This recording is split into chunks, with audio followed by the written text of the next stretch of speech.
How's it going, everybody? Welcome to We Do Tech.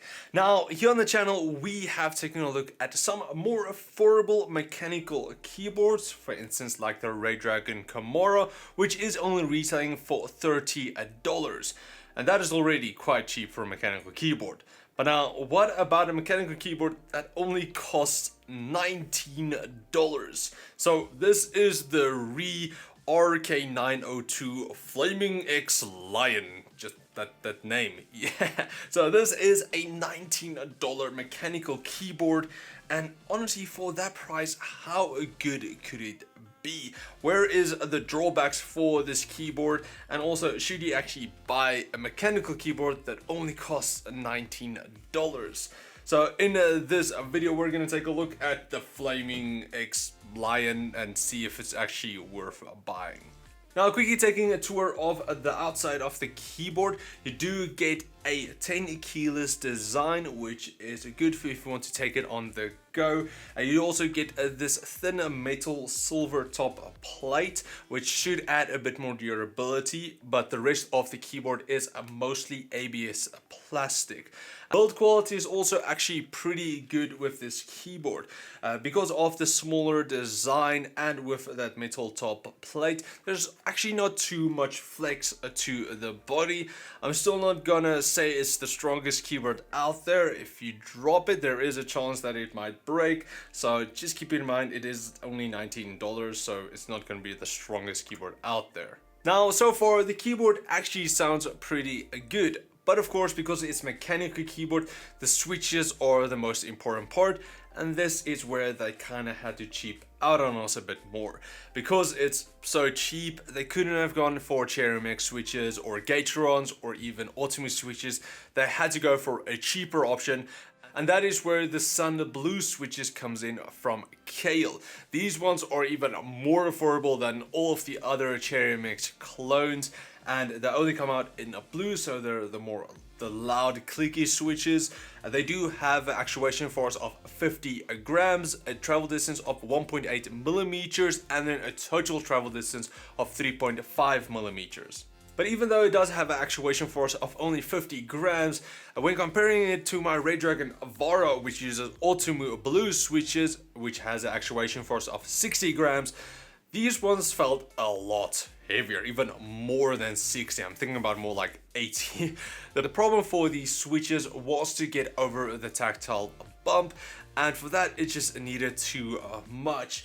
When comparing it to a lot of the other ones, again, it's relatively smooth. Tactile bump doesn't really get in the way, whereas this one you could definitely feel that it was more of a bump compared to just a tactile small bump. Don't really know what to call it else. So I did need a lot more pressure, and then also when releasing the switch, it also kind of felt like it struggled to get back over the tactile bump. So that was kind of not the greatest feature for the switches, but I understand that it is a lot cheaper than any of the other switches, so they kind of had to add some drawbacks for the switches. But now here's just a quick sound test of how the Sun Blue switches sound, and then also I'll compare them to my Redragon Varo's Ultimate Blue switches.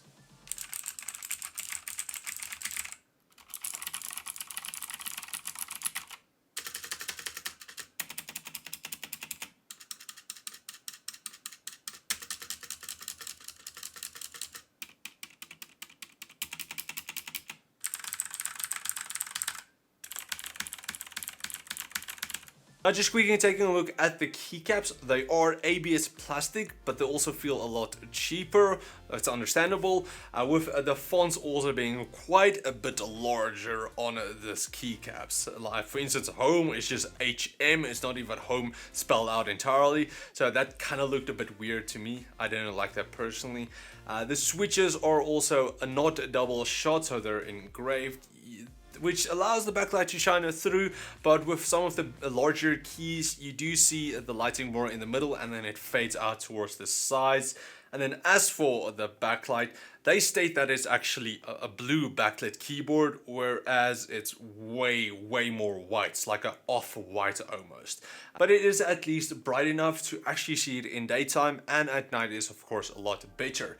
Now, so just some of the effects you do get just static effect. You get a breathing, a heartbeat, a Tetris, and then a dual align kind of effect, which I actually forgot to mention in the manual. So that was kind of the manual wasn't up to date at all. But you can also adjust the brightness for the static effect, only that one, and then also you can adjust the speeds for the other effects. And then just the last few features, you do get your F1 to F7 media controls. They don't have any engravings on, so you don't really know which key is which, so just check out the manual. And then it does also feature anti-ghosting, either a 6 key or 26 key, and the 26 key are limited to only certain amount of keys, so just check the manual for that as well.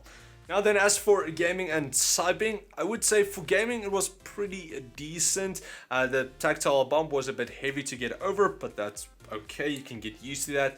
But the most annoying thing for me was when typing, the keys actually, they're really loud, and not that they're just like blue loud. I do like the tactile feel and the loud clicky switches, but these ones you get like a rattle, where it's like the spring or just the construction of the switch, which is really loud, like the spacebar especially. That kind of really annoyed me. So that was probably the biggest drawback for this keyboard. So now, after using this keyboard for a few days, is it worth to pay $19 for a mechanical keyboard, or should you rather save up your money a bit more and purchase a better mechanical keyboard, or just go for a membrane keyboard entirely?